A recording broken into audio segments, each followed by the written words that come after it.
François Perrichon, je suis président délégué de la coopérative Valimagne.co. Dans 5 ans, 50% des chefs d'exploitation ont pris leur retraite. Se pose le problème du renouvellement des générations et plus largement de l'attractivité des métiers de l'agriculture et de l'agroalimentaire. Que souhaitez-vous faire et mettre en place au niveau de la région pour accompagner nos coopératives pour relever ce grand défi ? Il y a un rôle très important aujourd'hui sur la problématique de la transmission, de la reprise d'un certain nombre d'exploitations.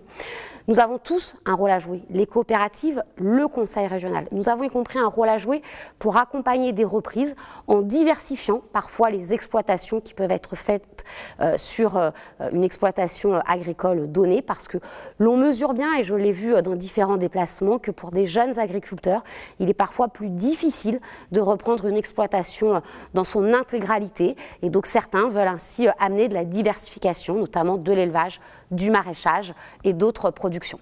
Bonjour, je m'appelle Yves François, je suis agriculteur en Isère et membre du bureau de la coopération agricole Aura.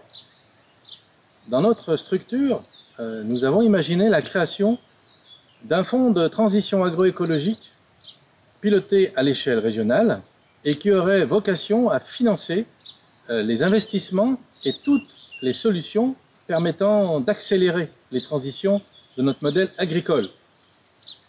Comment pensez-vous et avec quels moyens pensez-vous soutenir la mise en place d'un tel dispositif? Merci. Ce dispositif est innovant, il est intéressant, il faut le chiffrer avec le conseil régional, avec l'ensemble du monde agricole. Bien évidemment, il faudra investir demain pour permettre ces transitions et assurer la montée en gamme des exploitations agricoles pour répondre à ce défi agroécologique qui s'impose aujourd'hui d'ailleurs aux éleveurs, aux arboriculteurs, aux maraîchers, à toute la profession. Je crois aussi qu'il y aura besoin de consacrer en tout cas une partie de ce fonds à la formation, parce que c'est aussi une formation du monde agricole, des agricultrices, des agriculteurs, pour anticiper ces mutations, pour adapter leurs méthodes et en tout cas faire en sorte effectivement que demain nous puissions maintenir l'exploitation des terres agricoles en Auvergne-Rhône-Alpes. Bonjour, Philippe Place, je suis le représentant des coopératives bovines en Auvergne-Rhône-Alpes. La loi Egalim fixe un objectif pour la restauration collective publique, celui de proposer 50% de produits de qualité et durables, dont 20% issus de l'agriculture biologique. Allez-vous accroître les budgets consacrés à l'achat des denrées alimentaires, des cantines et autres lieux de restauration ? Bien, l'enjeu de la restauration collective pour le Conseil régional Auvergne-Rhône-Alpes, c'est essentiellement la restauration scolaire dans les lycées et la nécessité que nos lycéennes, nos lycéens aient un repas chaud, un repas de qualité chaque jour, parce que c'est une condition pour bien apprendre. C'est aussi un enjeu parce que par la commande publique, il y a ce lien avec les agricultrices et les agriculteurs.